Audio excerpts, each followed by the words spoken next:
Telugu Desam party శ్రామికుడు చెమట నుంచి పుట్టినటువంటి పార్టీ, కార్మికుడు కండరాల్లో పుట్టినటువంటి పార్టీ, పేదవాడు కన్నీళ్ళలో పుట్టిన పార్టీ, ఆర్తనాదాలతో ఆకలి మంటలతో పుట్టినటువంటి పార్టీ తెలుగుదేశం పార్టీ అని చెప్పి జనాల్లో ఒక చరిత్ర సృష్టించిన విషయాన్ని మీ అందరికీ తెలియజేస్తున్నాను. మళ్ళీ అదే విధంగా జనంలో పుట్టినటువంటి జనసేన తెలుగుదేశం పార్టీ పొత్తు ఈ రాష్ట్రంలో ఒక చరిత్రని సృష్టించబోతుందని చెప్పి తెలియజేస్తున్నాను.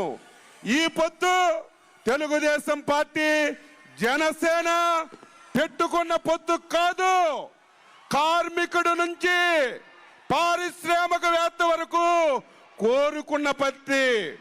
ఈరోజు జగన్మోహన్ రెడ్డి పాలనలో ఈ 5 సంవత్సరాల్లో మోసపోయినటువంటి మహిళలు కోరుకున్నటువంటి పొత్తు, రైతులు కోరుకున్నటువంటి పొత్తు, యువత నిరుద్యోగులు కోరుకున్నటువంటి పొత్తు అని చెప్పి ఈ సందర్భంగా మీ అందరికీ తెలియజేస్తూ, మీ అందరికీ తెలుగుదేశం పార్టీ జనసేన సైకులందరికీ ఒకటే కోరుతున్నాను.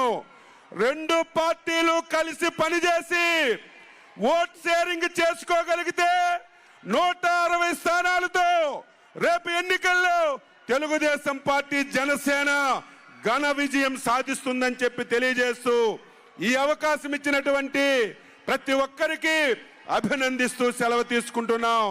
జై హింద్, జై తెలుగుదేశం, జై జనసేన. ఇప్పుడు